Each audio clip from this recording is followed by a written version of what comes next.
Bonsoir, bonsoir, bienvenue pour cette dernière heure passée en compagnie de Denis Bajram.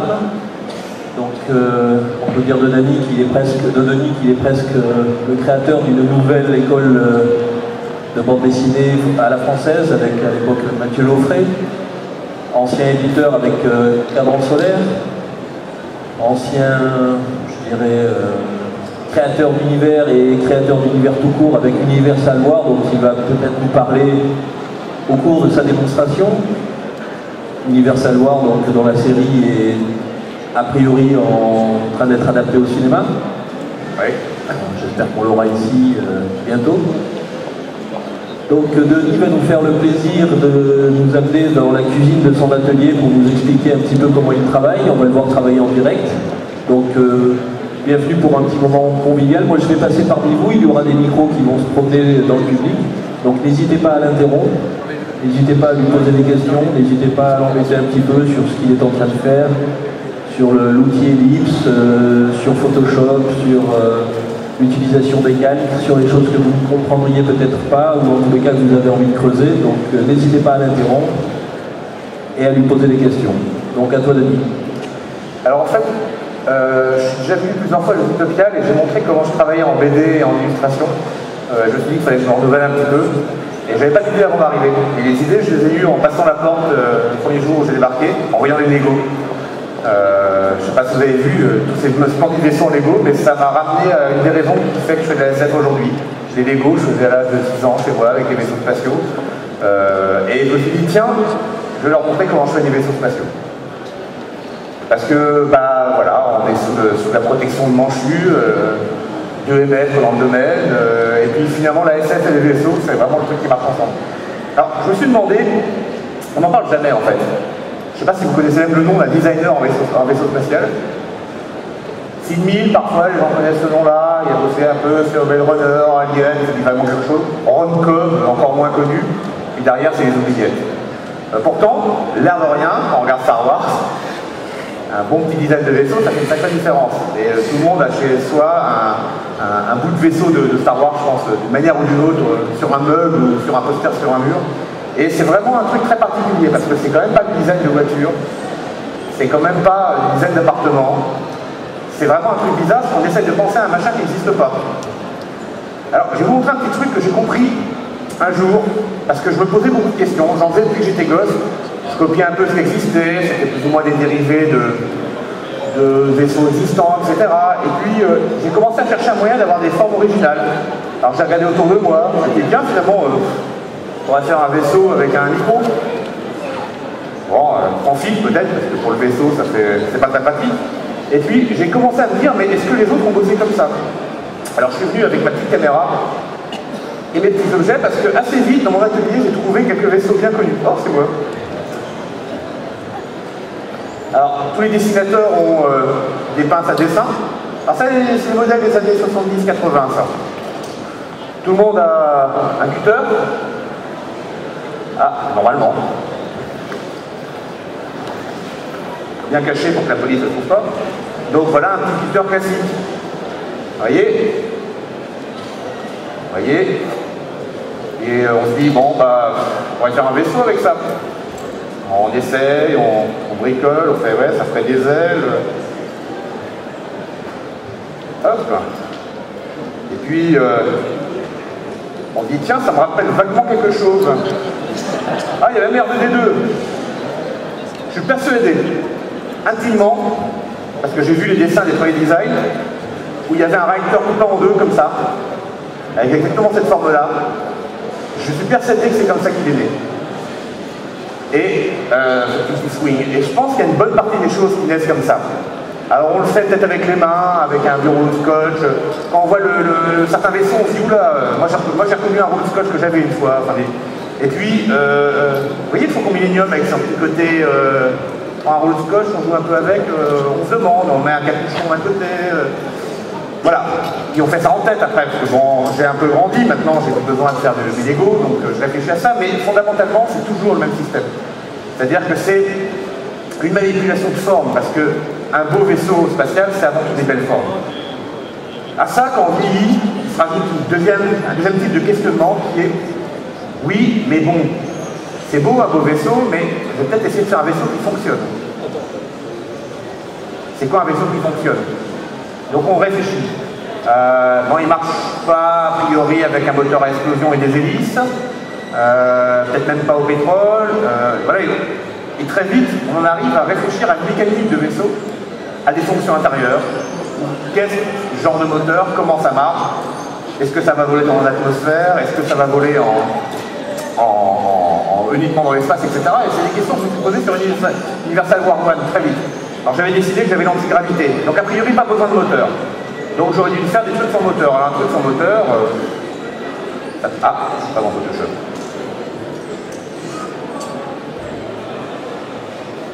C'est bien jouable. C'est micro tout petit chez moi. Ça ira.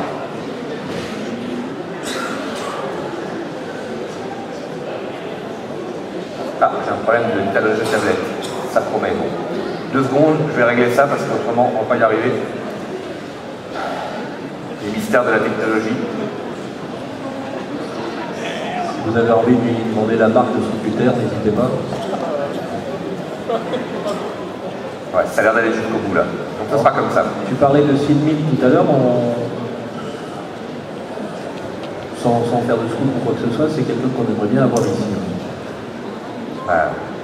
Quand il revient, tu me préviens. Hein. Je pense que tu seras là.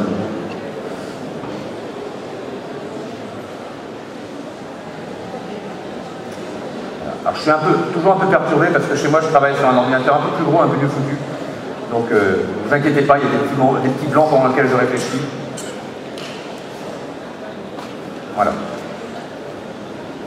Donc c'est quoi un vaisseau sans moteur? Bon, a priori, il y a un fauteuil. Il y a un bonhomme dessus. Bon, on va dire qu'on va faire des vaisseaux pour des humains. Parce que... Bon, il y a un truc autour pour qu'ils puissent balader. Bon, il y a un peu de technologie. On va dire qu'on va le mettre autour. Bon, et quand on a fait ça, on se dit qu'on a un problème. Parce que, a priori, même si je travaille bien ce dessin, quand j'aurai fait un vaisseau en boule, puis la version cubique après, on aura un peu fait le tour de l'exercice. Donc, évidemment, c'est pas très intéressant en termes de pure fonction. Alors, immédiatement, moi je me dis, il faudrait quand même que c'est un peu plus d'allure. Alors, on va dire qu'il va pouvoir descendre dans l'atmosphère, comme ça, ça va obliger à faire des formes un peu aérodynamiques, ça va être un peu moins chiant qu'un simple vaisseau dans l'espace. Alors, c'est quoi des formes aérodynamiques? On va réduire un peu notre bonhomme. Hop. Vous allez avoir des super dessins encore quelques temps, comme ça. Donc, c'est une derrière autour, un nez, voilà. Ah ouais, mais il n'y a pas de réacteur, parce que j'ai dit que c'est un truc anti-gravité sans moteur. Bon, tant pis, j'en mets quand même, parce que c'est joli. Et vous voyez, on se met à réfléchir, et puis à un moment, on est dans la merde. Ah, puis ce serait bien qu'il y ait une aile derrière. Ah, mais tiens, ça ressemble de plus en plus à l'avion Barbie. C'est peut-être pas une bonne idée. Donc, évidemment, on se dit, ok, je vais repartir d'autre chose. Et là, on retourne à la méthode d'origine, on se dit, ouais, mais dans ce cas-là, il faut que c'est de la gueule, on va partir d'une forme initiale. Ah ouais, si je faisais un vaisseau totalement plat et triangulaire. Ah ouais, mais je sais pas où je vais le mettre dedans, là. C'est assez problématique, le design de vaisseau, vous voyez, parce que ou on fait un truc logique, ou on fait un truc esthétique, et les deux en même temps, ça n'existe pas. En fait, si. Quand on réussit les deux, on a réussi. Alors, ce que j'aimerais bien, c'est que ce serait pas facile que je fasse un vaisseau que j'ai déjà fait. Il faudrait qu'on trouve un moyen que je parle d'un truc que j'ai jamais fait. Si quelqu'un a un objet bizarre, là, ça m'arrangerait bien. Il n'y a personne qui a un objet bizarre à me tendre, au hasard. J'ai jamais fait encore, hein. J'espère que je ne vais pas être piégé totalement. Allez, n'ayez pas peur. Et pas un téléphone, hein. Premier objet bizarre qu'on m'apporte, qu'est-ce que c'est que ça? Ah, c'est une gomme. Ah, mais c'est un peu trop... Non, je l'ai perdu. Ah bah non. C'était quoi?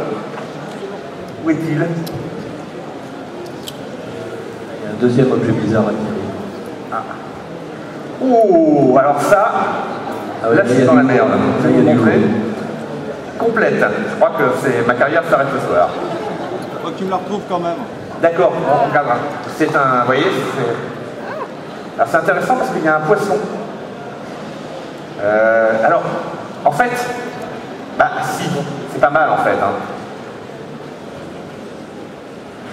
On va partir de là. Donc la forme en gros, on va la refaire à la louche. Hein. Ce que j'aime bien, c'est les petites pointes pour fermer. Bon là, ça fait un peu... on mettrait des petits yeux, là on aurait un joli extraterrestre. Et puis un chat avec un chat sur le ventre. C'est ça l'idée. Alors les pointes qui déplacent un peu. Ben, c'est exactement le genre de choses qui m'oblige à réfléchir. Vous voyez, le cerveau se met en route. Parce que je ne peux pas faire un vaisseau avec ça. Mais j'aime bien les pointes qui dépassent. Parce que ça donne tout de suite l'impression qu'il y a des modules pour insérer quelque chose dedans. Et s'il y en a deux, le chat, je ne sais pas si je peux en faire quelque chose, mais si je l'inversais, ça pourrait faire des sorties d'un truc derrière. Les oreilles du chat qui sont dessus. Bon, le poisson, là, je dois dire que je pense qu'on va arriver au stade où... Alors, il y a une sorte d'arceau, là, pour ouvrir le porte-monnaie. Je pourrais peut-être vider ça. Et me dire que c'est un arceau parce qu'il y a une séparation entre une zone qui, au lieu de contenir de l'argent, contiendrait de la marchandise, par exemple. Ah ouais, il y aura un truc, et donc avec les oreilles du chat derrière. Bon, alors là, évidemment, je ne peux plus en faire grand-chose, mais je vais essayer de voir si, en mettant ça déjà en profil, je n'obtiendrai pas un truc plus intéressant. Et vous voyez, ça déforme. Jamais j'aurais eu l'idée de m'embarquer dans un vaisseau comme ça. Alors celui-là, il n'a pas l'air de vouloir voler dans l'atmosphère. Quoique, si je l'allonge un peu, que je reprends un peu le principe du porte-monnaie. Là, si bon, je suis là, il doit s'évanouir, je pense. Officiellement, il dit, ce type se revendique vaguement et dans mes héritiers, il faut que je trouve tous les moyens, que personne ne le croit.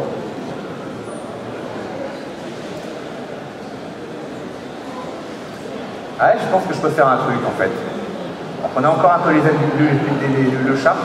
Je vais vous rendre le porte-monnaie, parce qu'autrement, il va terminer dans ma poche. Les auteurs, c'est de plus en plus à le payer, donc je vous lance. Hop, pardon. Bah, je crois qu'on va partir là-dessus. Alors, ce qu'on va faire, c'est que je vais vous aider toutes les étapes de recherche. Je vais chercher directement en mode illustration. Le mode illustration, c'est fond noir. On va se mettre à l'horizontale, c'est un peu sympa avec le format de l'écran. C'est fond noir, on fera des étoiles à la fin, et je vais essayer de travailler en lumière. Alors, un petit tour sur Photoshop rapidement, vous allez voir que je utilise Photoshop de manière très simple. Outil rond, je fais des traits avec. Pour ceux qui ne connaissent pas, ça c'est une tablette graphique. En gros, quand je déplace, ça bouge le curseur. Quand j'appuie, ça fait un trait. Quand j'appuie fort, ça fait un trait épais. Quand j'appuie doucement, ça fait un trait pas épais. Ça a été inventé pour les Japonais au tout début de l'ère du Macintosh, parce qu'ils voulaient pouvoir continuer à faire de la calligraphie. Ils n'envisageaient pas de passer dans ce monde froid et monstrueux de la typographie moderne. Bon, ils l'ont fait finalement, mais de fait, ils nous ont fourni ce super outil qui, comme il est prévu pour la calligraphie, respecte vraiment le geste, et ça, c'est formidable. Aujourd'hui, 99% des gens qui travaillent en informatique travaillent directement sur écran. Ils ont des écrans tactiles, ça s'appelle des scintilles, qui permettent de dessiner avec stylet directement dessus. Moi, je suis un vieux con, j'ai appris avec ça. Donc, j'utilise toujours ça, parce que fondamentalement, comme ça m'évite de mettre mes gros doigts sur l'écran et de nettoyer toutes les 2 minutes. Et pour d'autres raisons que je pourrais expliquer aux curieux. Alors, on va remettre du noir. Je vais faire que mon outil soit à 30% parce que je veux travailler dans un mode un peu peinture. Donc le mettre à 30%, ça veut dire qu'il ne marchera pas. On va l'agrandir un petit peu. Il me semblait un peu petit. Vous voyez, il ne marche pas. Je veux du blanc, je suis obligé de passer 3 fois. Enfin, même pas, je ne suis pas encore au blanc parfait. Voilà. C'est bien parce que ça me permet d'avoir un rendu plus souple. Hop, hop. Si vous avez des questions dans la salle, n'hésitez pas. Alors, on va reprendre notre histoire.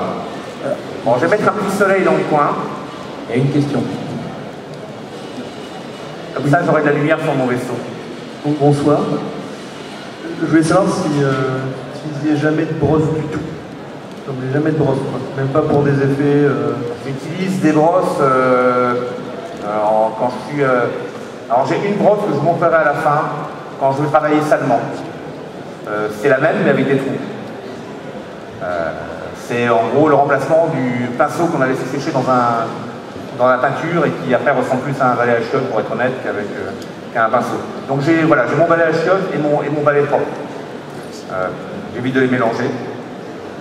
Voilà, c'est cette chose. Je vous montrerai enfin, je ferai un petit coup de style à la fin avec.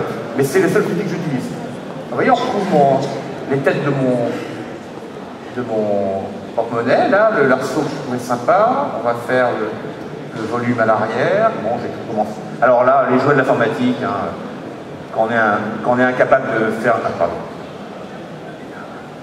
Quand on est incapable de faire un cadrage correct dès le départ, bon, on corrige.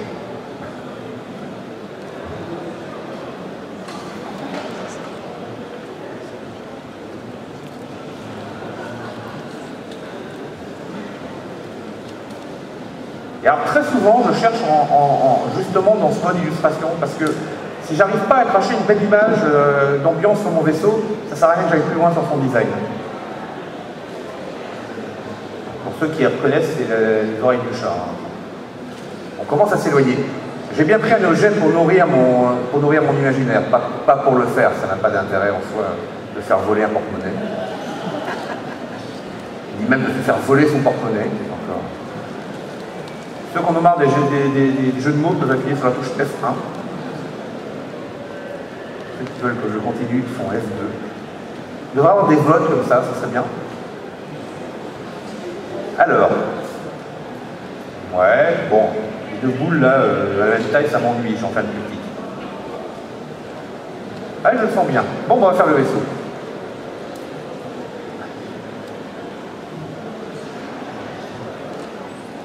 Alors, est-ce qu'il est blanc, mon vaisseau? Est-ce qu'il est toutes les couleurs? Est-ce qu'il est rose?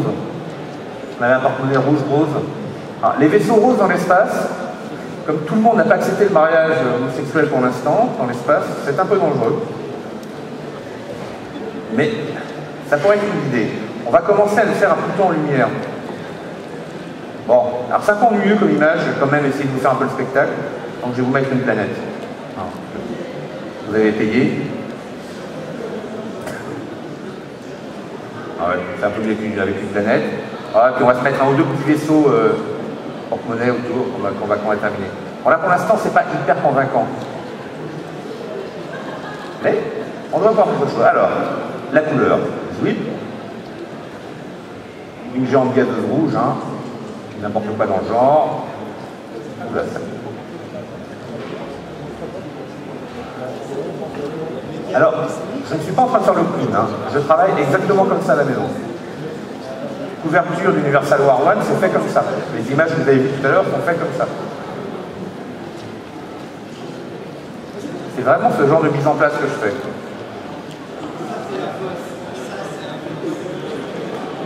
Comme j'ai une bonne demi-heure devant moi, je vais pouvoir la finir, cette image. C'est pas merveilleux, surtout si vous ne posez pas de questions. De l'autre côté, il faut en poser parce que c'est quand même plus intéressant.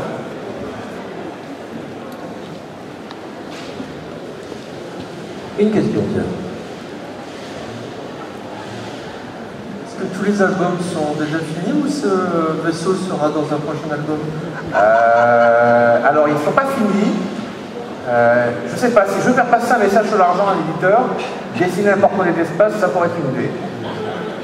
Donc, il faut que j'y réfléchisse. Bon, pour l'instant, les affaires vont bien, donc j'ai pas de raison. Mais bon, la crise étant ce qu'elle est. Alors, j'avais commencé à dessiner vue du dessus, puis finalement je fais du dessous parce que c'est plus rigolo. Là, tu parles de la prochaine demi-heure, il te faut combien de temps pour faire une illustration comme une des couvertures? Ça est très variable. Par exemple, la couverture Universal War 2, celle qui l'ont... Je vais vous montrer ça, il y en a 30 secondes. Sauf si je tombe là-dessus. Ah ben, celle-là. Oui, pardon. Donc ça, celle-là, c'est une des plus rapides que j'ai jamais fait. J'ai fait le ref avant de, genre 11h du matin. J'ai été manger et elle était finie à 16h ou 17h. C'était intense. C'est-à-dire qu'en fait, il n'y a pas de gros problèmes techniques. Les soleils, j'en ai fait un petit paquet dans la série, donc je m'étais un peu un jour sur la manière de rendre ça. Les vaisseaux sont vus de dos, en contre-jour, il n'y a pas beaucoup de techniques de dessin là-dessus. Il n'y a pas de bonhomme hyper réaliste à dessiner, donc en fait, ça a été assez rapide. C'est clair que ça, c'est scandaleux en termes d'efficacité. Il y a d'autres couvertures qui ont pris 4 jours, hein. Donc il n'y a pas de... La couverture du 2, où elle est de face, en position très classique, j'ai passé beaucoup de temps dessus à la régler, parce qu'un coup elle était trop chiante, un coup elle était trop sympa, un coup elle était trop classique, un coup pas assez. Donc voilà, ça, les images sont très longues, donc c'est vraiment très inégal. Mais le temps, il n'est pas passé à dessiner réellement, il est passé à faire l'image, à l'affiner. J'ai tendance à avoir des rendus rapidement assez définitifs que je modifie après. C'est-à-dire que j'aurais tendance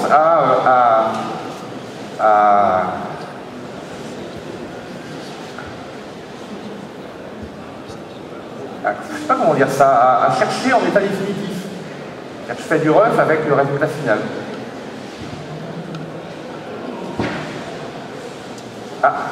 Vous avez remarqué, quand je fais une erreur, j'ai tendance à ne pas faire annuler, contrairement à beaucoup de gens. Je continue parce que ça nourrit les matières.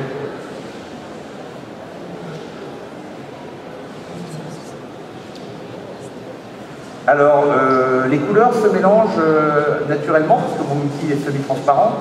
Et les couleurs qui se mélangent, je peux les récupérer avec la pipette et donc les utiliser ailleurs. Donc je crée la gamme colorée à la volée, comme ça. Il y a une question. Oui. Alors en fait, il y en a plutôt deux. Alors il y en a une première, c'est une remarque sur la manière dont vous abordez l'outil. Finalement, tous les illustrateurs que j'ai vus jusque-là présent, ils étaient plusieurs calques, du contrôle Z en voiture en voilà, et vous finalement, c'est tout l'inverse. Vous êtes plus finalement sur une vraie feuille que sur un outil numérique, tout en ayant l'outil numérique à la fin. Et l'autre, c'était une question par rapport justement à tout ce qui est tablette maintenant sans tactile, et au dessin directement dessus, ce que je rappelle de Benjamin Carrel, qui en parlait il y a maintenant 10 ans ici, et qui disait que finalement, c'était une horreur de retrouver son bras devant la feuille, de ne plus voir tout ce qu'on faisait. Oui. Et justement, ça me paraissait bizarre de les voir eux aujourd'hui venir là-dessus, alors que finalement, c'est tellement fantastique de rien voir, d'avoir accès à tout directement. Moi, alors chez moi, en fait, j'ai deux écrans. J'ai un écran où il n'y a même plus de menu, où il n'y a plus rien, il n'y a que le dessin. Et il y a un deuxième écran où il y a tout le système, les palettes Photoshop, etc.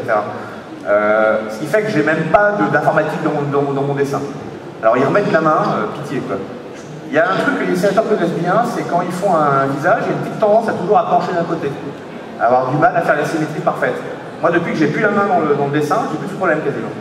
Pourquoi? Parce qu'en fait, c'était la main cachant la moitié du dessin qui faisait un poids et qui faisait que le cerveau travaillait et compensait cette main-là. Donc c'est un problème assez connu. Alors à l'époque du papier, on le résolvait en retournant sa feuille, en regardant la lumière, on disait ah ben c'est de travers et on corrigeait. Et c'est des choses comme ça, la présence de la main, c'est une masse, on pense en masse quand on dessine. Et on se met une masse blanche, rosace, enfin plutôt blanche parce que je ne sors pas assez. Et dans le dessin, et c'est pas une bonne chose. Là évidemment, je pense le dessin. Alors là, j'ai mes petits menus, il m'agace hein, tout à l'heure en plus. Parce que bon, c'est attendu. Alors, vous voyez, je picore des couleurs voilà, ça ne me pas. Je picore des couleurs de tous les genres que je superpose. Alors, ce que je ne vais pas vous faire à la fin, j'essaierai de le faire le plus loin possible, mais c'est le moment où je plonge dans la précision. Parce que quand j'ai commencé à mettre ça en place, il y a un petit moment de finish à la fin qui dure 2 fois le temps de la mise en place et qui est la partie longue. Ça, j'aurais sans doute pas le temps de faire le dessin en 4 heures. Il va me manquer les 2 heures de finition. Mais je vais essayer de finaliser un petit coin pour que vous ayez une idée. Alors, typiquement, mon vaisseau. Alors, parlons du design de vaisseau. J'ai décidé de faire un joli arceau. Ok, il est accroché. Ah, alors l'informatique, c'est le royaume du zoom.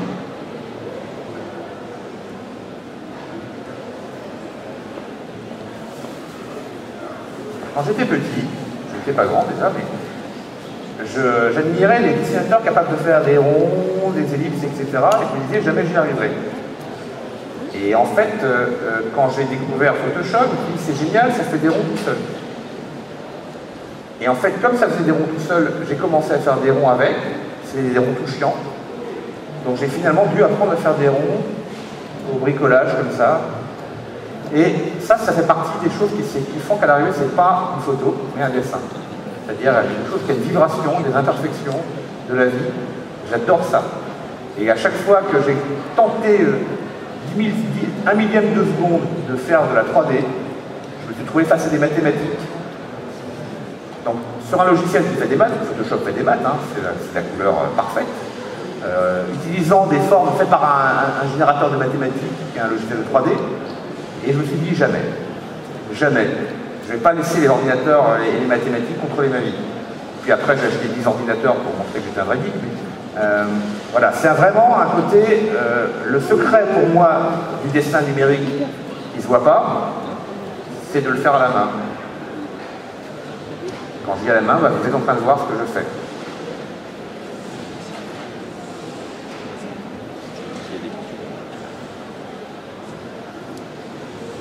Vous n'avez toujours pas lui poser des questions? Ah oui, quand même. Pardon? Oui, bon, ça, c'est juste une question par rapport aux outils qu'on voit à l'écran. Je ne reconnais pas l'outil circulaire qui apparaît avec des degrés gris qu'on veut déplacer la souris. C'est lequel? Qui clignotait épisodiquement tout à l'heure? L'outil circulaire, celui-là? Non, non. Avec les couleurs. Les pipettes. C'était sur le dessin. Ça? Non, non. Ça devait être la pipette, j'utilisais que ça. Donc c'est ou l'outil rond mis en mode croix, c'était pas qui jette, mais voilà. Quand vous étiez en train de colorer.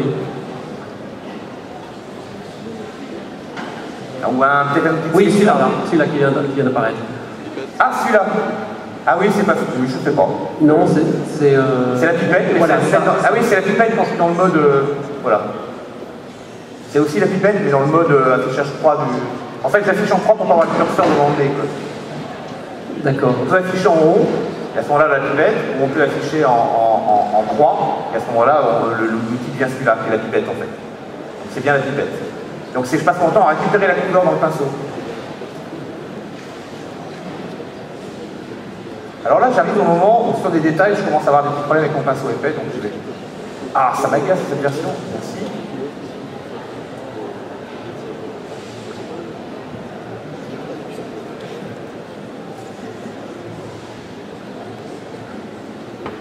Et pendant ce temps-là, il y en a qui parlent de geek, vous vous rendez compte? Une question.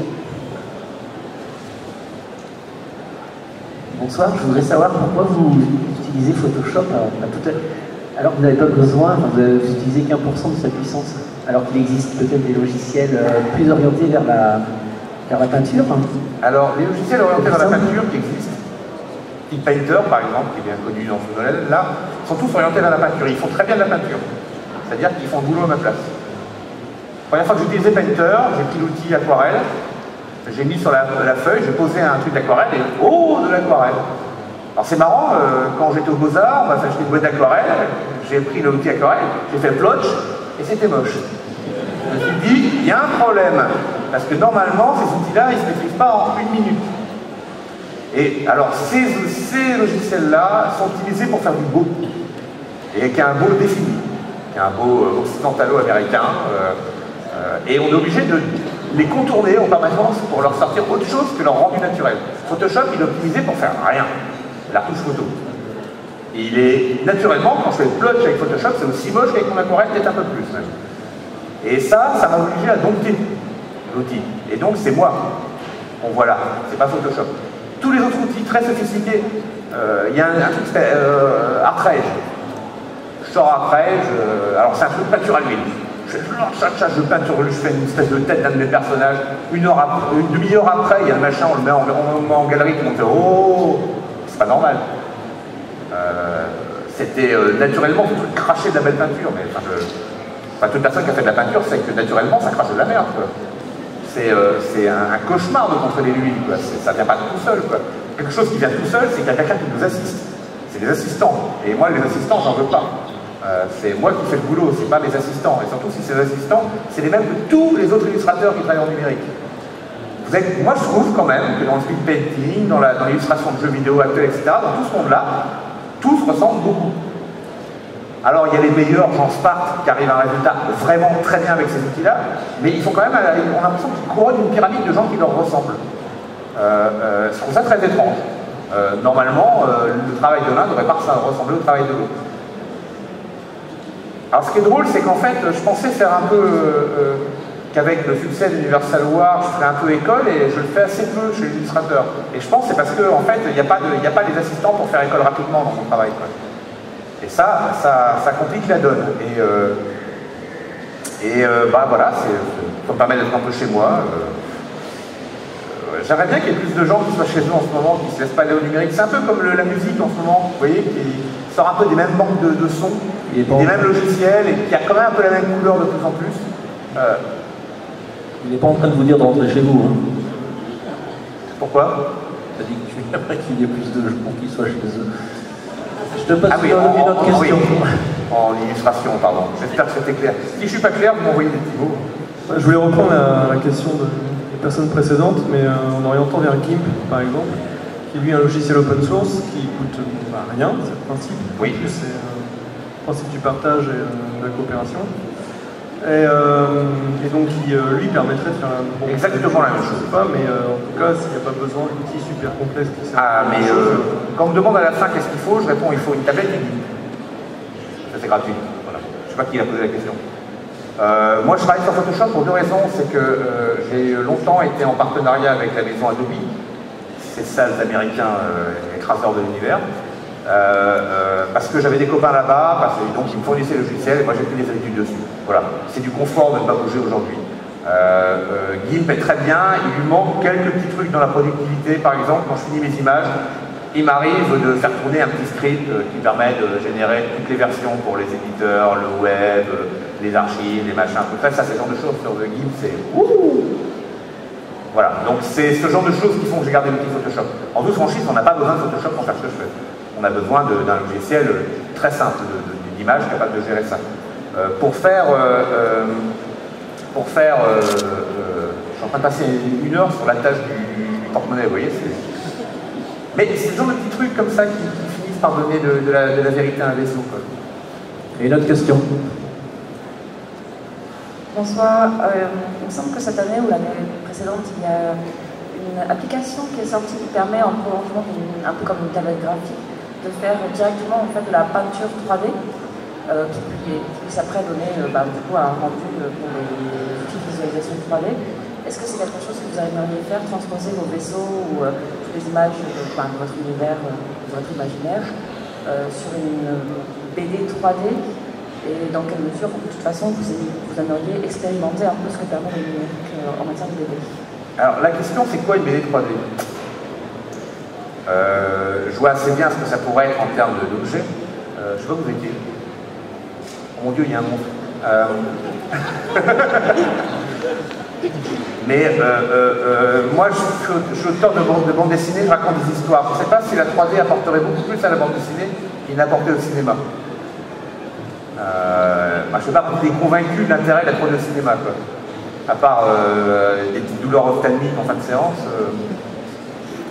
2-3 fois, je me dis, oh, c'est joli quand même. La plupart du temps, je fais, ça fait mal aux yeux.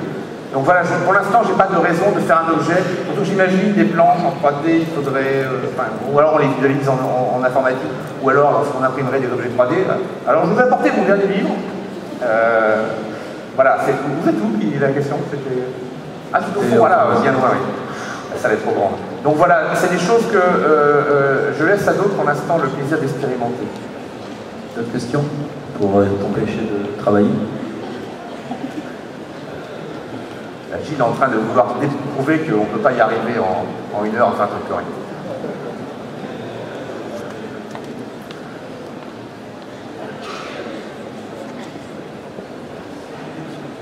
Ah, il y a un truc qui est sympa dans les vaisseaux, quand on veut animer un peu, c'est de se dire on va faire des lumières.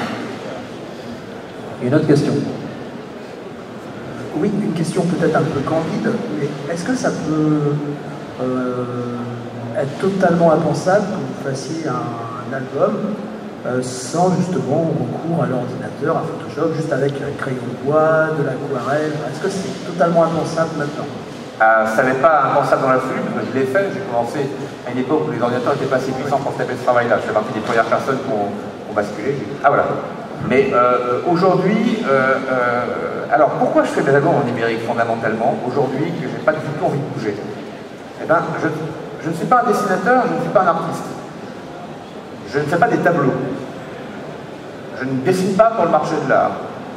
Je ne dessine pas pour vendre des originaux. Je dessine pour vendre des livres. Je dessine pour raconter des histoires. Quand vous achetez Universal War One un album, vous achetez pour moi ce qui est l'original.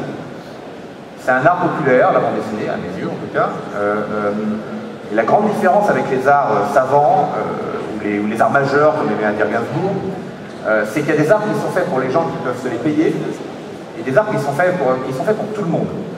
Un tableau, c'est très joli, mais pour se le payer, eh ben, il faut ressentir un peu d'argent.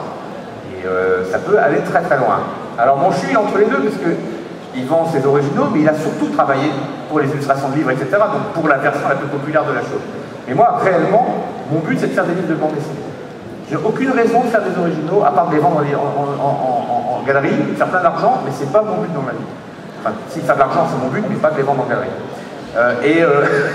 Mais donc, le but, c'est vraiment de faire ces livres-là. Et alors, en numérique, on a un contrôle sur le résultat final qui est parfait.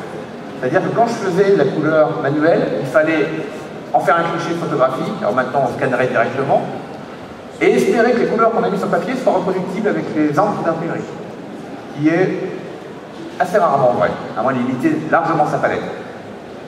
Puis espérer qu'il n'y a pas eu un flou au moment du transfert, etc. Puis recaler ça avec son trait, si on fait du trait. Et on avait des albums qui étaient nettement moins fidèles à son travail d'origine que maintenant. Maintenant, j'ai un écran calibré chez moi, j'ai même plusieurs calibres, je peux basculer selon les imprimeurs chez qui le livre va être fait. Et je vois exactement le rendu de mon travail. Donc je contrôle à 100% l'objet. Et ce que je vous destine à mes lecteurs, je l'ai sur mon écran. Et ça, j'adore ça. Et j'ai pas envie de perdre ça pour retourner à un artisanat qui finalement n'a pas raison d'être. Pour moi, les originaux, et j'en ai encore pas mal, c'est des déchets de production. C'est pas des buts en soi. Et j'ai pas le manque de la vibration du papier ou de la toile, ce genre de choses. J'ai toujours dessiné pour raconter des histoires, pas pour épater mes petits amis avec mes tableaux. Une autre question? Même enfant, quoi, c'est amusant. Est-ce que vous croyez que ça soit possible de faire la même chose que vous faites, mais en peinture? Il suffit d'aller voir à côté. C'est totalement possible, c'est beaucoup plus long, c'est un travail plus difficile. Et jamais notre ami Manchu aurait l'idée d'aller patouiller comme ça pour voir s'il va s'en sortir. C'est-à-dire qu'il va... C'est pas un ringard, hein, il a un ordinateur, donc il va patouiller sur son ordinateur un petit peu en noir et blanc, mettre en place son image, refaire ça sur papier avant, etc., sur des papiers roses, etc., mais il fait sa mise en place et il fait une exécution exacte et sans repentir et au plus net possible en peinture. Donc il y a une étape où on imagine l'image et une étape où on la réalise. Moi, je fais les deux en même temps. C'est ça que j'adore en informatique. C'est réellement ça que j'adore parce que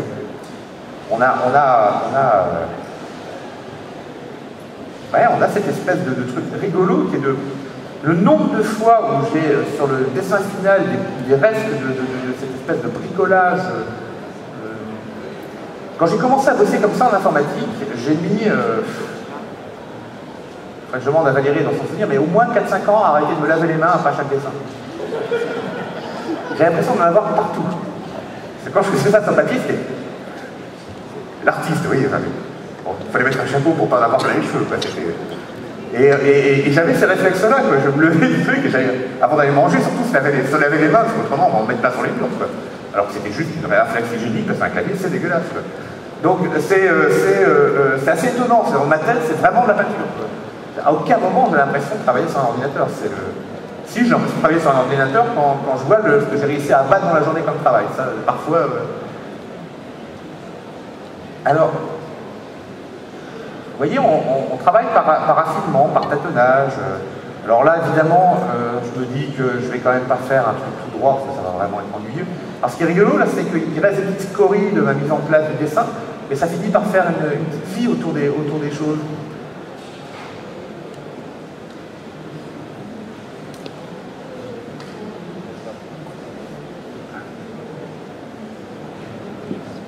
Une autre question?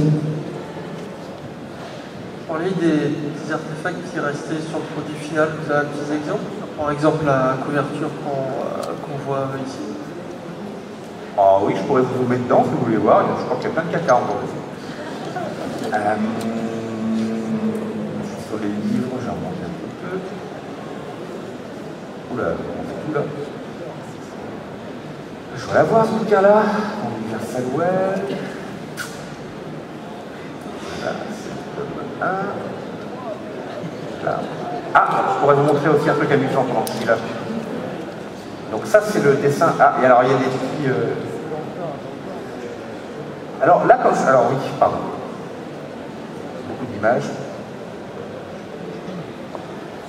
Sur cette image-là, a priori, elle fait assez terminée comme ça. Alors comme je travaillais de la lumière de soleil, j'avoue que j'ai pris un pinceau avec les bords flous, histoire de faire un peu navet. Et sur le soleil, je suis sûr qu'il reste plein de zones de caca. Alors là, le problème, c'est que le document n'est pas assez défini. Mais je vais trouver un petit endroit où il reste... Oh oui, là on commence à les voir, les sales souris que j'ai passées sur le soleil. Vous voyez, ce genre d'endroit là, vu de près, c'est quand même pas ragoûtant, hein, on voit un petit peu... Alors le bord du pinceau est un petit peu floutard, donc on a ce genre de choses. Mais ça, en termes de matière de peinture, c'est un peu caca. Hein. J'aurais vu avant de rendre l'image, je pense que je l'aurais corrigé. Mais ceci dit, je crois que personne ne va aller regarder ce bout de dessin-là à ce moment-là, parce qu'on est dans la lumière. Ça. Vous voyez ce que vous commencez à voir les rendus là, que j'ai, ils sont pas loin. Hein. On est dans le choix. C'est plus de temps, c'est plus de définition, mais c'est pas. Alors pour ceux qui s'intéressent, en BD, ça c'est des brouillons de pages.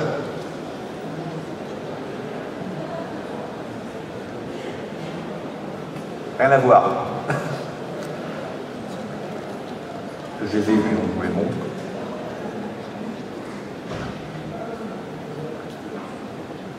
Bon. Une autre question.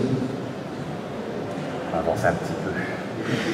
Votre vaisseau, celui que vous dessinez actuellement, est déconnecté de toute histoire.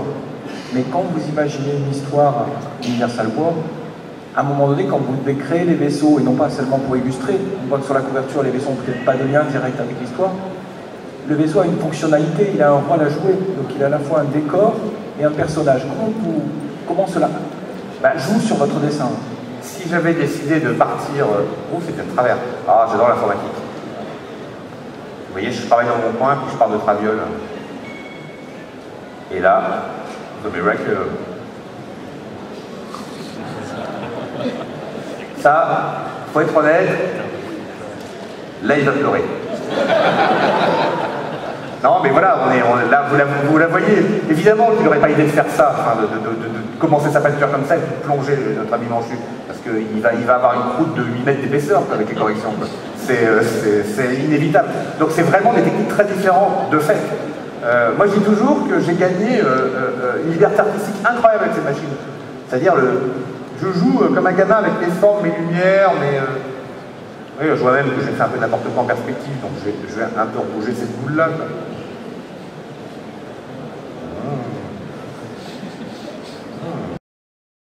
Voilà, hop. C'est lui connu. Oh, il y a un trou. C'est pas mal d'avoir des trous parce que ça donne des idées. Je me dis qu'il y aurait...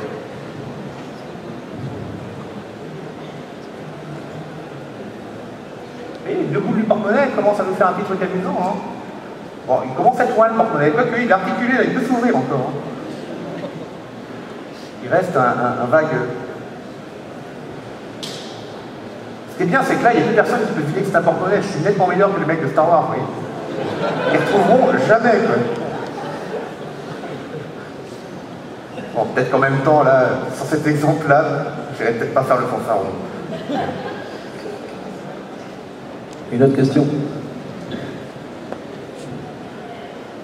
Est-ce que vous cherchez toujours à faire des vaisseaux crédibles, réalistes ou complètement fantaisistes dans Universal War 1? Alors, dans Universal War 1, j'ai pensé quand même à donner un sentiment crédible.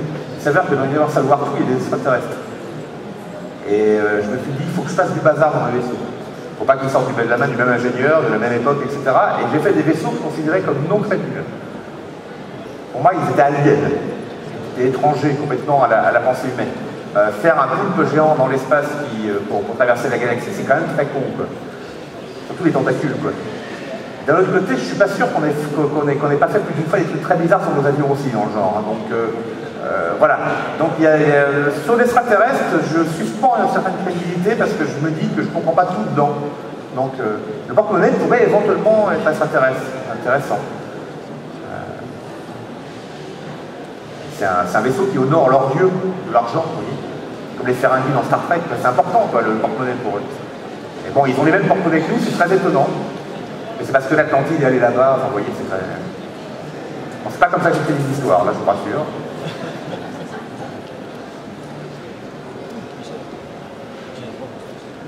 quelque part, tout ça c'est quand même... Je sais pas si vous avez... Moi, je sais pas si vous avez été comme ça quand j'étais enfant. Moi, quand j'étais enfant, c'est... Et si on dirait que... en fait, je serais machin, puis là, ma sœur serait bidule, et... Je continue à faire souvent ça. Faire de la fiction, créer, c'est et si, et on dirait que, et on évite juste de jouer au docteur, un peu trop loin, mais pour le reste, c'est quand même des jeux d'enfants comme ça. Il y a quoique, il y a certains douteurs, mais voilà, il y a un côté comme ça très ludique, il faut absolument aller explorer. Il y a immédiatement un chemin qui a l'air interdit, il faut immédiatement monter dessus, quoi. On ne fait pas un vaisseau avec un porte-monnaie, quoi. C'est idiot, quoi. Ça se fait pas. Mais jamais, si j'avais pas eu ce porte-monnaie en main, j'aurais pensé à faire un vaisseau avec une anse articulée, quoi. Et de boule à l'avant. Une question?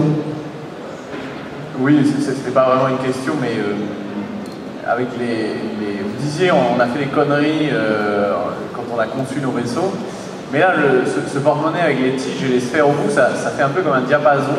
Est-ce que c'est pas un vaisseau renifleur, comme les fameux avions renifleurs pour trouver du pétrole? Est-ce que c'est pas, est-ce qu'on n'est pas sur un navire de prospection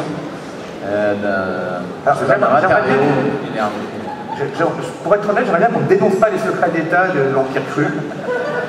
Comme ça en public. Il y a des gens qui sont courants ici. Mais non, oui, bien sûr, ouais, je pense que... Enfin, renifleur, c'est pas débouché de Dieu. Parce que les entités galactiques sont très grandes. Vetusus Galactus, hein, dans les Marvel, c'est très grand. Il est allongé, il dort. Non, bon. C'était une autre hypothèse, mais en fait, aucune de celles-là n'est crédible. Ah, j'ai oublié les oreilles de chat. Non, ça va pas du tout si je...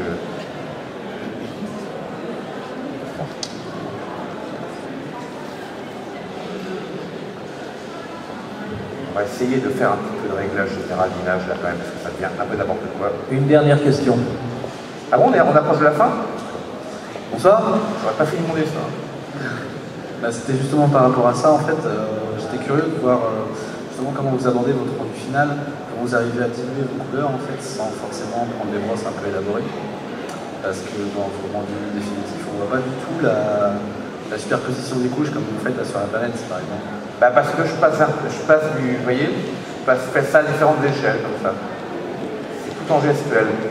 Est-ce que vous appuyez aussi sur la touche pour la pression Alors, non, j'appuie sur la touche pour récupérer la couleur. Alors, par exemple, je veux étendre ça vers là, je récupère cette couleur, il y a le mélange qui me plaît, je le ramène vers là, il y a du noir, je le ramène.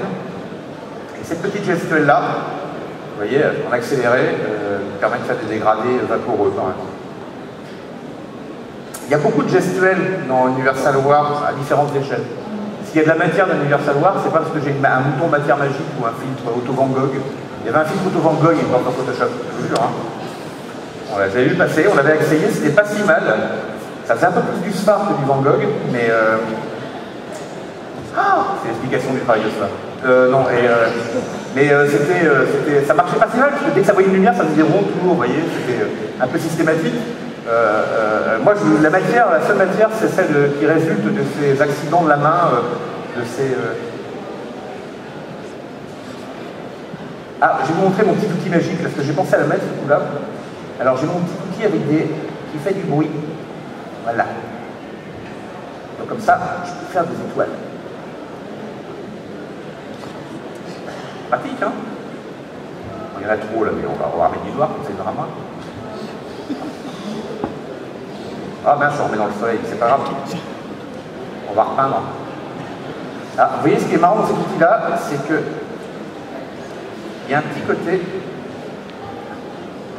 L'impression qu'on a une espèce de mauvais. On travaille à la brosse à dents par exemple. Dans le temps, quand on voulait faire des effets comme ça d'éclat, on faisait des brosses à dents. Mathieu Lefray est un grand utilisateur de la brosse à dents. Il y a, dans son atelier, il y avait 7-8 brosses à dents différenciées à une époque pour faire tous les bouches, les éclats, etc. C'est assez impressionnant à voir. Vous voyez le travail de Mathieu Lefray? Oui, bon, c'est pas grave.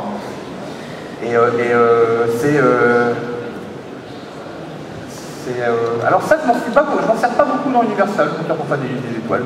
Voilà. Je m'en suis servi dans un bouquin qui s'appelle 3 Christ. qui a l'air d'être fait un peu au pastel gras, comme ça, plein de matière, et c'est parce qu'en fait j'ai intégralement fait avec cet outil-là. Alors faire un trait avec cet outil-là, c'est impossible de faire un trait. Hein. Donc en fait on passe son temps à essayer de rattraper le machin, donc j'ai un bouquin qui a l'air d'avoir été postillonné par un impressionniste, vous voyez. Denis, tu viens de gagner 30 minutes de plus. Ah bah oui. C'est vrai? T'as réussi à déplacer tes activités, tu leur as dit qu'ils étaient nuls? Non, je me suis fait closer. Ah, c'est génial, lequel conseille des machines pour tout.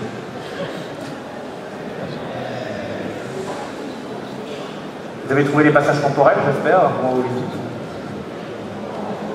Il y en a un qui ramène le Photopia 1953. Il n'existe pas pour la France. Et qui, bon, Japon nous dit normal, mais vous voyez, c'est amusant, hein, ça change. Hein. Et ah oui, là, vous le voyez bien, mon outil. En fait, c'est simple, hein, j'ai pris une brosse à dents de Mathieu Lofray, j'étais splouche avec de l'encre noire, j'ai scanné et j'ai récupéré. C'est un truc que j'ai fait il y a 20 ans, donc depuis 20 ans, je postillonne de la même manière. Alors, on va se remettre un joli outil de professionnel du monde. Si vous me permettez une petite question, quand vous vous lancez sur une image, est-ce que vous avez une idée du rendu final que vous voulez obtenir ou est-ce que vous la construisez pas à pas? Alors, pour être honnête, avec un porte-monnaie, j'étais mal parti pour avoir une idée finale. Mais il m'arrive très souvent d'avoir une intuition en tête, je dirais, plus qu'une image. C'est-à-dire, c'est une espèce d'intention, et je crois que l'image est faisable. J'ai une sorte de chose dans la tête, et en majorité, c'est faisable. Mais de temps en temps, j'aperçois que c'est une image qui est pas faisable pour moi, ça c'est sûr, et je suppute souvent qu'elle n'est pas faisable du tout. C'est un... Alors avec le temps, on apprend à pas avoir d'illusion, mais l'idée, par exemple, de représenter quelqu'un qui aurait une émotion dans une foule, ça, nous on croit que c'est faisable. L'idée de représenter une cathédrale qui danse,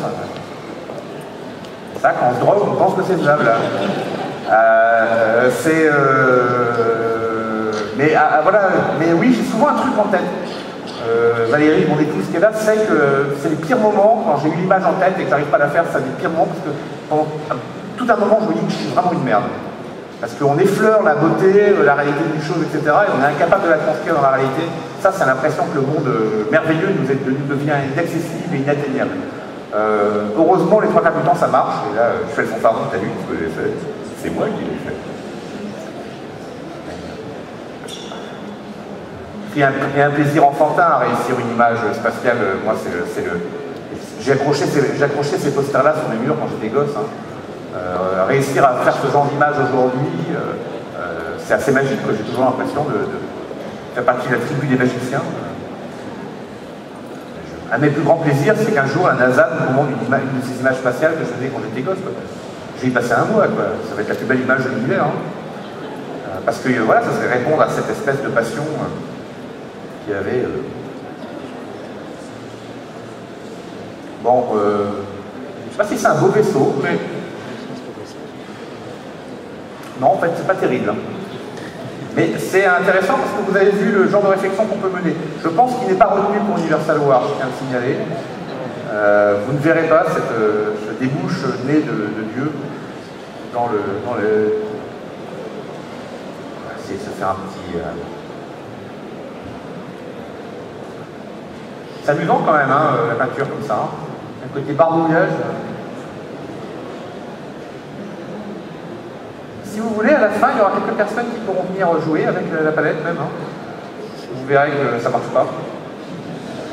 Non, parce que là, je fais des trucs, mais en fait, la première fois qu'on y touche, c'est juste un sentiment de frustration absolue, parce que on a le cerveau qui refuse de suivre en même temps le curseur et la main. Quoi. Donc, ils se sont profondément idiots. Moi, ça a duré 10 ans. Hein, donc, maintenant, je me sens idiot pour d'autres raisons. Mais... Ah, j'ai dit que c'est fini. C'était bien? Apparemment, ils ont applaudi. Je crois que les gens sont polis ici.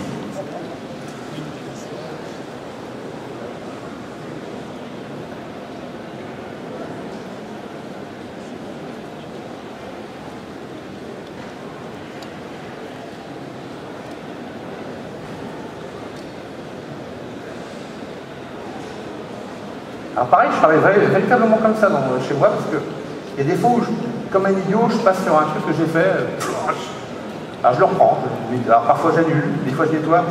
C'est vrai que je dois dire qu'il m'arrive de peindre sur 2 calques, voire 3 calques.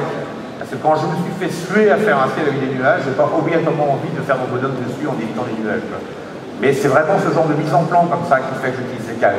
C'est un confort de travail, on faisait avant en peinture où on masquait une partie de la peinture pour faire l'autre partie, pour y aller comme un gros porc avec son aérographe par exemple. Mais il n'y a pas de chromie de magie. Il m'arrive de rééquilibrer un peu la chromie de l'image, de me dire ah quand même là elle est un peu tristouille, alors qu'est-ce que je pourrais faire? Est-ce qu'il ne faudrait pas que je monte un peu les rouges sur l'ensemble? Voilà, ça évidemment on va pas se priver de ces outils-là c'est vrai que c'est mieux tout de suite. Hein. Mais ça, c'est des outils de photograveur, j'allais dire. C'est de la mise au point, ça fait partie de la tambouille de départ, on bricole avec certains trucs comme ça. Il m'arrive même éventuellement d'utiliser l'outil dégradé de temps en temps, de me dire quand même, là, t'es un peu fait marre ce matin, tu vas utiliser un dégradé. Je suis en train de chercher son outil, je vais le trouver, il est bien caché.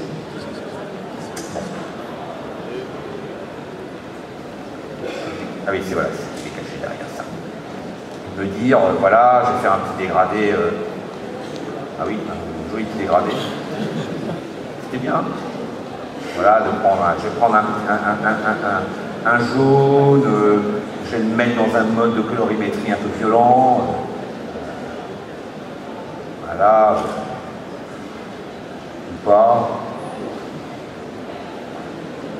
Évidemment, je ne vais pas me gêner de faire ça. Vous voyez, là, la mise en place, elle commence à prendre un peu de sens. Parce qu'avec ce genre de petit réétalonnage, un petit travail, là c'est pas beau par exemple, ça crée des salles jaunes, mais ça me rappelle qu'en théorie des couleurs, j'ai ma contre-couleur qui monte. Hop. Très très vite, on se retrouve avec à pouvoir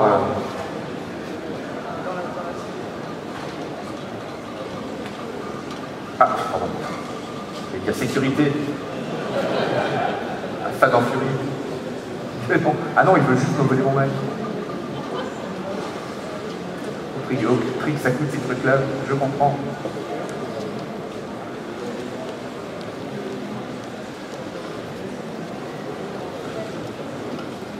Vous voulez voir quelques images pour finir? Parce que bon, là, pour passer de ça à une plateau de W1, vaut mieux repartir à 0 là, pour être honnête. Je vais vous montrer quelques résultats finaux, mais vous avez vu la manière dont je bosse, il n'y a plus de secret. Alors je dis souvent qu'une démonstration, si je ne loupe pas le dessin, c'est qu'il y a un problème. Parce qu'à la maison, quand je pars comme ça, en faisant n'importe quoi, en discutant au téléphone et compagnie, je loupe le dessin. Donc si j'avais réussi un dessin impeccable là, vous auriez su que j'étais en train de vous mentir et de vous faire un spectacle. Alors j'essaie de vous montrer du geste et de la manière dont on travaille. C'est... alors, qu'est-ce qu'il y a? On va aller sur W2, il y a des images un peu différentes. C'est ça que j'ai montré ce matin. Alors, la BD au trait, c'est un rendu très différent. Mais quoique pas tant que ça. Quand je fais des travaux sur des ciels comme ça, vous voyez, on retrouve le genre de... Je ne sais pas si on voit beaucoup à cette échelle-là. Vous voyez, on retrouve mes coups de pinceau un peu pourris là. Simplement, c'est une rythmique qui fait qu'à l'arrivée, ça a l'air d'être un nuage. Donc je fais des nuages parce que je sais dessiner des nuages, pas parce que j'ai un outil qui fait super bien les bords de nuages. Parce que ça existe. Hein. Là, quand on va sur Internet, on va sur YouTube, on tape tutoriel nuage, et on a des gens qui nous expliquent quelle forme d'outil avoir pour faire des générateurs de nuages. Et ça marche bien, hein, ça fait des super nuages. Le problème, c'est que il y a 3 tutoriels qui sont partagés sur toute la planète, et il y a 3 formes de nuages maintenant dans 75% des illustrations des gens de moins de 30 ans. Ça, il est là le problème. J'ai mis 30 ans à comprendre comment c'était à peu près foutu un nuage, et encore, c'est loin d'être parfait. Mais celui-là, il est bien, pardon, il est sympa. Mais c'est des choses, voilà, faire un ciel de nuages avec une contre-lumière de soleil, etc., c'est un drôle de truc. Là, j'avoue que j'ai donné un coup j'ai pris mon outil rond et j'ai fait le soleil rond d'un coup. Hein. Il y a un moment où, quand même, il ne faut pas exagérer.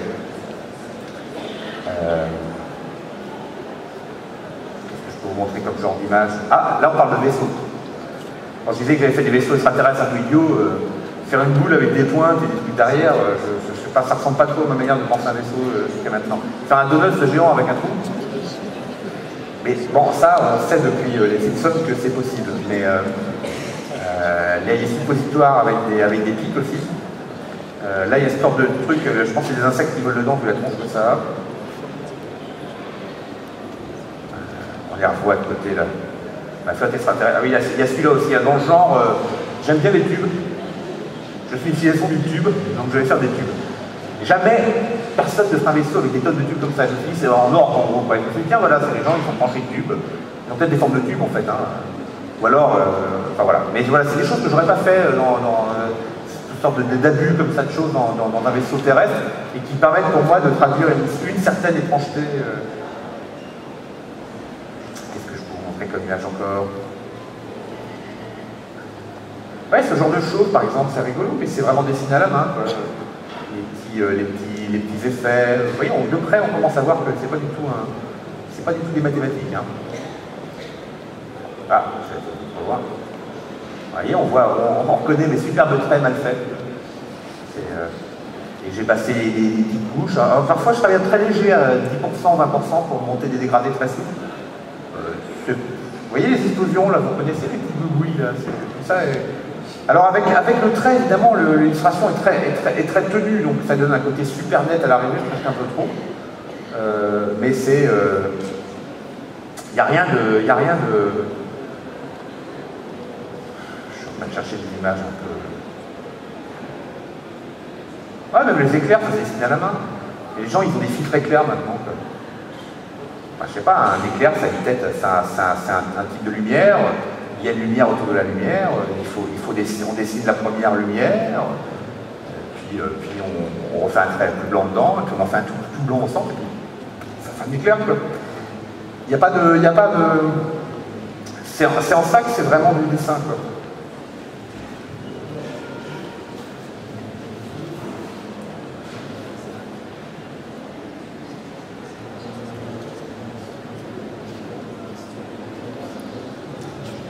Il y a des trous, il y a des explosions et tout, c'est un riche spectacle. Il y a des lecteurs d'Universal War. Vous voulez voir la première page du tome 3? Vous voulez voir le board? Il y a des gens qui filment là. Ah oui, il y a des filmés par tout le monde. Ah, c'est problématique. Alors ça sort, si tout va bien, j'espère bien, voilà, très rapidement tout le board. Pour attendre... Non mais... Voilà, non mais voilà, je ne vais pas vous montrer la fin de l'histoire quand même. Ça sort, alors vu que j'ai loupé les fêtes, vu que les grosses sorties, c'est un calendrier de publication assez particulier, a priori ce ne sera pas avant mars prochain. Voilà. Je suis très en retard parce que je j'ai l'état généraux de la bande dessinée qui est... Allez, je vous montre la... Voilà la planche 1. Je vais bien vous demander ce que c'est.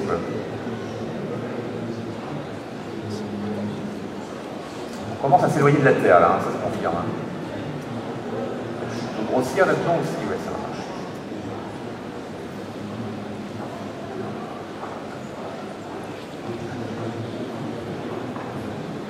Ça, c'est du design de vaisseau, vous voyez. Je ne sais pas de quoi je suis parti. Un mauvais truc, sans doute. Non, en fait, voilà. En fait, vous allez comprendre en voyant les cases après.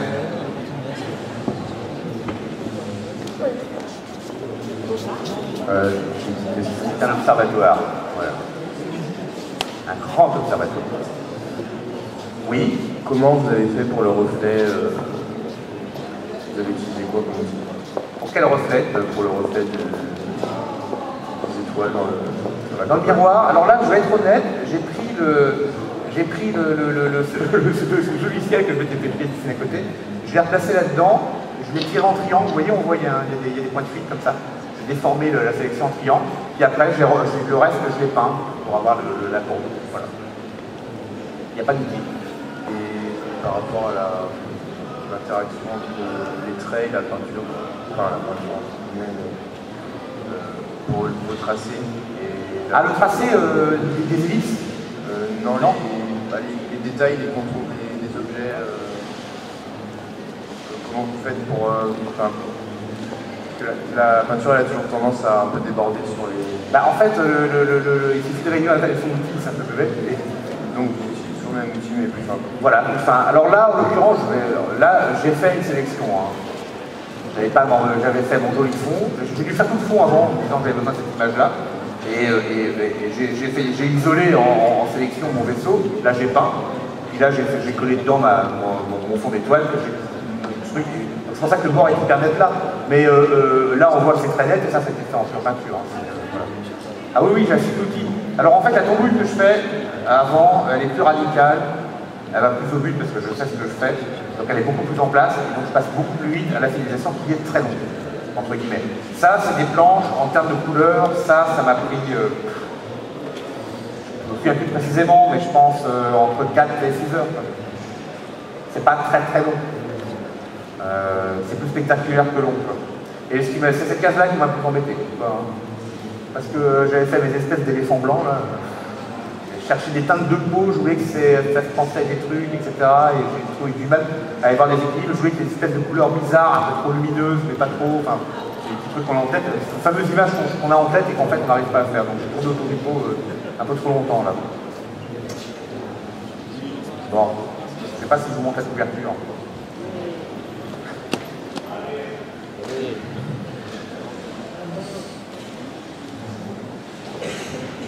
Voilà, c'est la couverture du prochain Universal War. C'est bizarre, hein? Voilà, c'est fini. Petite couverture. C'est la suite d'Universal War, la suite tome là, il est vraiment... on entre dans le cosmique. C'est-à-dire que c'est bien Universal War 1, c'est quand même une guerre solaire en fait. Elle est universelle parce qu'à la fin, il y a cette espèce de déclaration de guerre universelle que fait Mario à l'univers en ouvrant un wormhole géant dans le soleil, mais de fait, tu vas savoir tout, là on rentre dans la problématique de la galaxie, de ceux qui habitent, et qui ne sont pas obligatoirement contents que les humains fassent les bons dans l'espace comme ils l'ont fait avec leur propre planète avant. Voilà. Parce qu'il va falloir qu'on apprenne, parce que les conneries qu'on fait sur Terre, quand on va arriver au niveau stellaire, on ne les pardonnera pas. Hein. On va nous renvoyer des cailloux. Hein. Avec des brosses à dents. Non, mais c'est voilà, un peu le sujet d'Universal War 2. Là, vous voyez que l'échelle est en train de grandir sur ce tome 3. Voilà. J'espère qu'il vous plaira. Et les autres, il faut lire Universal War 1.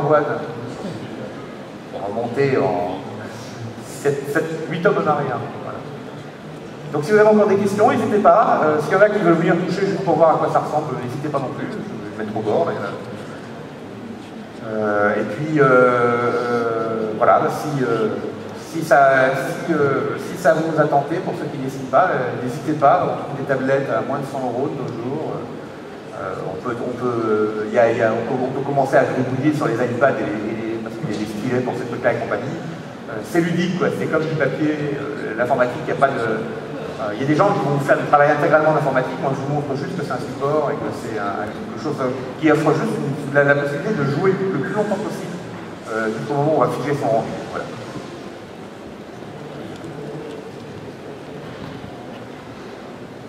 Ah, j'ai compris l'astuce de Gilles, c'était ça le clonage. Ou alors les cheveux avaient repoussé, mais... Vous avez été à l'école traditionnelle avant de passer au numérique. Il y a une grande expérience. Est-ce que vous pensez qu'on peut pratiquer le dessin ou la peinture directement en apprenant le numérique? Ça, c'est une sacrée question. Alors qu'on ne touche pas la matière, on ne touche pas... C'est une sacrée question. C'est vrai que moi, je suis passé par la formation traditionnelle. Je dis même que, par exemple, en typographie, j'ai appris le plomb à l'imprimerie, à assembler des plombs. Vous voyez, avant, la dernière génération qui a passé avant le numérique. J'étais à côté, j'étais un petit garçon qui avait un ordinateur, on appelait ça un ordinateur à l'époque, qui touchait à l'ordinateur dès 1980, j'avais 10 ans, c'était le ZX80, 16 K de RAM, 16 K de RAM, je vous laisse digérer l'information. On n'ouvre pas un document Word, on n'enregistre pas un document Word dedans, en vide. Et voilà, donc j'ai appris les techniques traditionnelles et mon goût pour l'informatique a fait que j'ai été la toute première génération qui s'est jetée dessus pour voir ce qu'elle pouvait faire avec.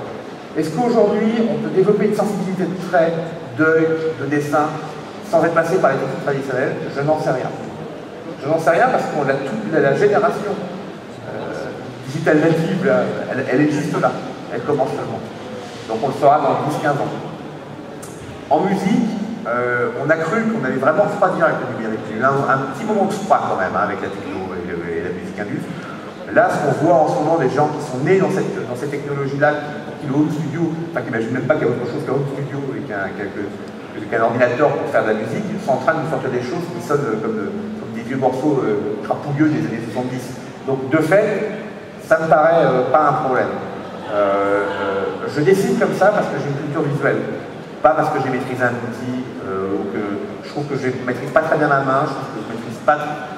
Enfin, vous voyez, Photoshop, je maîtrise très bien en tant que graphiste à côté, je peux faire vraiment de malin avec, en ayant commencé sur Photoshop 1, je suis tranquille sur ce logiciel-là, mais quand je dessine, je l'utilise de manière d'alphabet, il n'y a pas plus idiot que l'utilisation de Photoshop que celle que je fais là.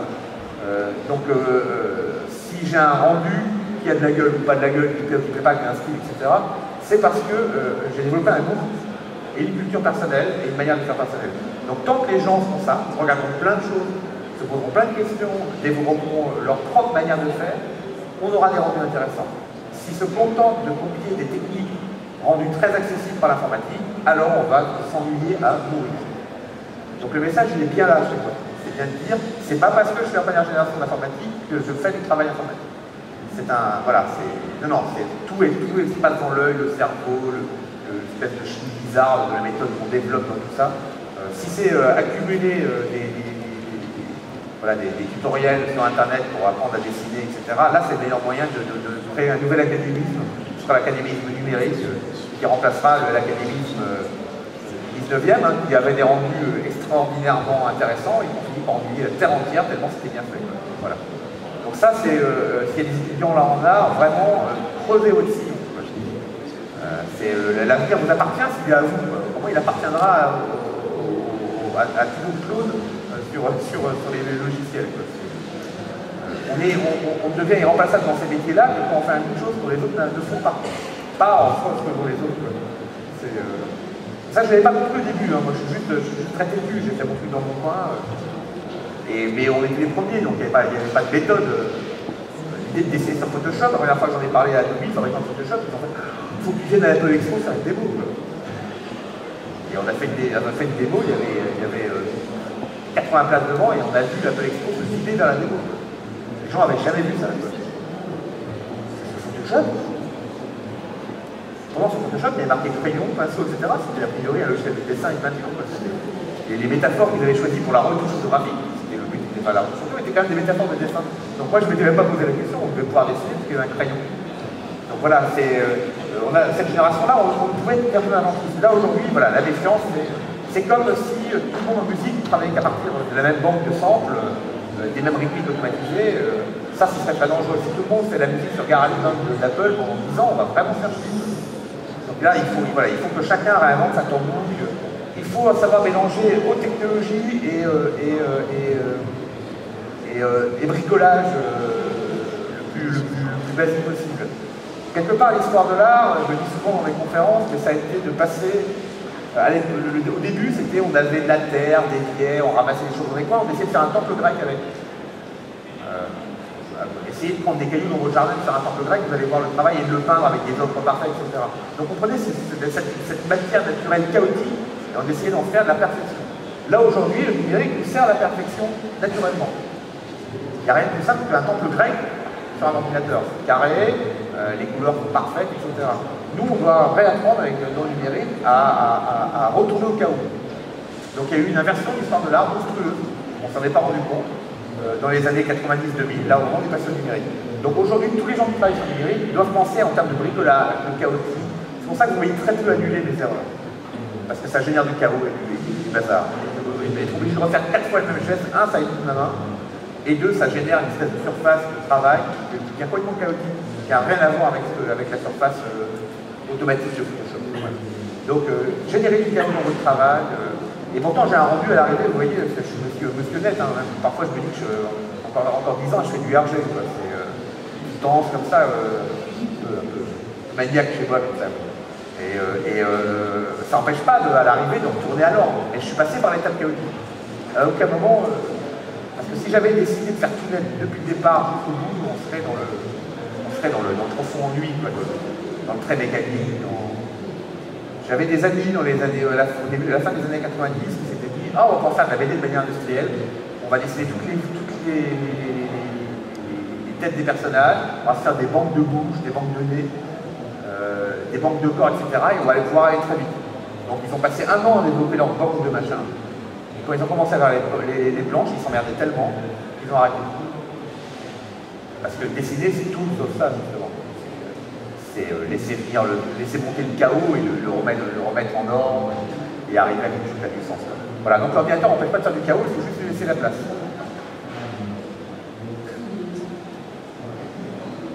Et j'ai épuisé les questions. Alors, je crois qu'officiellement, on a 4 minutes encore si on va jusqu'à 30.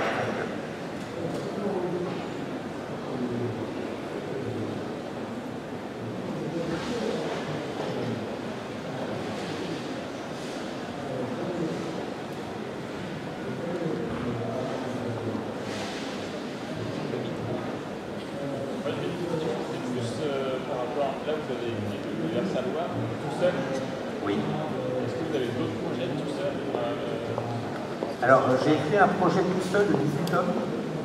Si j'étais déjà un auteur normal qui tombe sur un album dans tous les ans, on représentait 18 ans.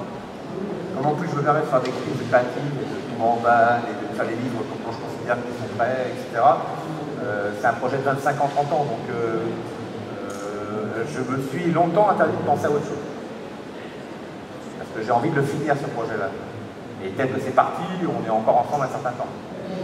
Mais c'est bien, moi j'ai envie de vieillir avec les lecteurs. J'adorerais qu'on se revoie dans 10 ans, 15 ans, et qu'on soit en train de terminer Universal War 3, et que ce soit, on discute de tout ça. Ah, je suis un petit, je crois pas comment faire. Voilà. Donc ça me plairait bien, parce que moi j'ai eu des histoires d'amour longues avec des auteurs déjà, et avec des travaux, et c'est vraiment... ça ne me déplaît pas cette idée-là. Alors j'ai longtemps me fait interdit de penser à autre chose, je pense à autre chose en ce moment, parce que je ressens un énorme vide dans la BD pour la jeunesse. J'aimerais bien réussir à faire, et je ne sais pas si j'ai trouvé des solutions, à réussir à faire pour les jeunes garçons et les jeunes filles de 10 ans à 14 ans aujourd'hui, ce qui a été pour moi Goldorak, ou l'homme qui est 3 milliards quand on avait cet âge-là. Et le faire en plus de manière le plus intelligente possible. C'est-à-dire que quand il l'aurait à 20 ans, il découvre une BD pour adultes. Voilà, donc je suis en train de réfléchir à ça. J'ai des idées, comme je travaille, comme je fais pas mal dans le jeu vidéo, je réfléchis même en termes d'univers partagé pour ça. Donc ça va prendre beaucoup de temps, donc c'est bien, je fais l'Universal War pendant ce temps-là.